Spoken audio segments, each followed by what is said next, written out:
বউকে ধর্ষণের অভিযোগে আটক হয়েছেন স্বামী। শুনতে অবাক লাগলেও এমন ঘটনা ঘটেছে পিরোজপুরের ইন্দুরকানী উপজেলায়। যে মামলায় আটক করা হয়েছে ওই গৃহবধূর শ্বশুরকেও। অবশ্য ছেলের পরিবারের দাবি, পুত্রবধূর পরকীয়ায় বাধা দেওয়ার কারণে ধর্ষণ মামলায় ফাঁসানো হয়েছে পিতা পুত্রকে। ইন্দুরকানী উপজেলার দক্ষিণ ভবানীপুর গ্রামের ইসাক তালুকদারের বাড়ি রাজমিস্ত্রির কাজ করার সুবাদে একই এলাকার দুলাল গাজীর ছেলে শাকিল গাজী ওরফে হৃদয় প্রেমের সম্পর্কে জড়ায় তালুকদারের মেয়ে তামান্না আক্তারের সঙ্গে। এরপর চলতি বছরের ৮ জানুয়ারি আদালতের মাধ্যমে বিবাহ বন্ধনে আবদ্ধ হন দুজন। তবে তাদের ভালোবাসার সম্পর্ক বেশি দিন স্থায়ী হয়নি। কিছুদিন পর তামান্না পার্শ্ববর্তী এলাকার এক ছেলের সঙ্গে সম্পর্কে জড়িয়ে পড়েন। এই নিয়ে শুরু হয় পারিবারিক কলহ। স্থানীয়ভাবে সালিশ বৈঠক করেও হয়নি সমাধান।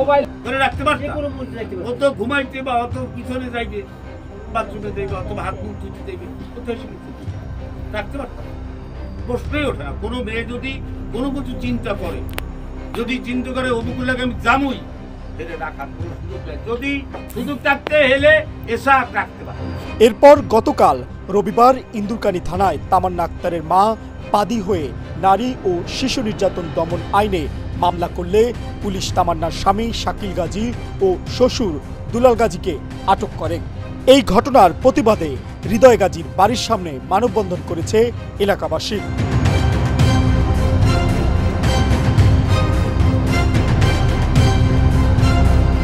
মনে করেন আমাদের এই যে আজকে রাস্তায় দাঁড়ানো হলো একটাই কারণ, সেটা হলো যে ওই আসামি করে নিয়েছে দুলাল গাজী আর হৃদয় গাজী।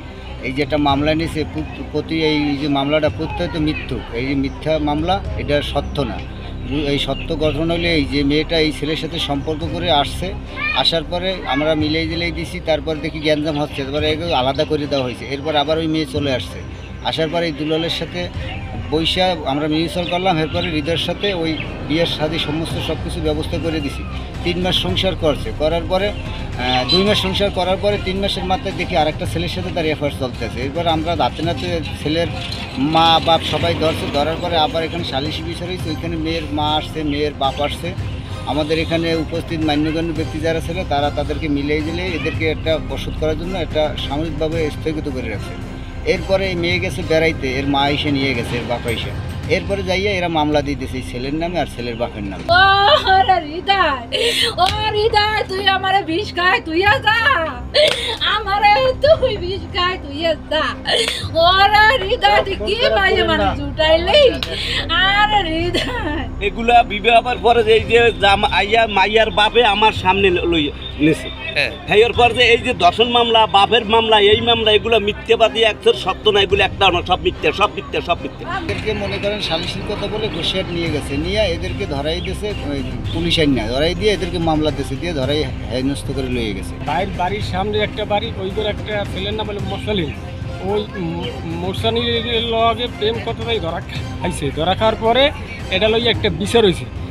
এই যে কেসটা হয়েছে, কেসটা আপনার সম্পূর্ণ একটা বানোয়াট কেস, যা মনে করেন গ্রামবাসী সবাই আজকে মানববন্ধন করছে এই ব্যাপারটা নিয়ে।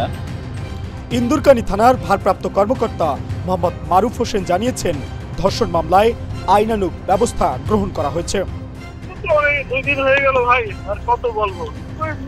মেয়ে হলো আন্ডারে 12 বছর বয়স, তাকে বিয়ের প্রলোভন দিয়ে নিয়ে গেছে, নিয়ে গিয়ে তাকে বিভিন্ন ধরনের ধর্ষণ করছে, বাপ সহায়তা করছে, মামলা হয়েছে, অ্যারেস্ট হয়েছে, কোর্টে ফেরত করেছে। বিয়ে হয় নাকি 12 বছর মেয়ে বয়স, বিয়ে হয় নাকি? বিয়ের বয়স 18, আন্ডারের মধ্যে বিয়ে হয়? এটা প্রলোভন দেখানো। এমন চাঞ্চল্যকর খবরে এলাকায় চলছে নানান আলোচনা সমালোচনা। দাবি উঠেছে প্রকৃত দোষীর বিচারের। Mohammad Shafiqul Islam, Asian television.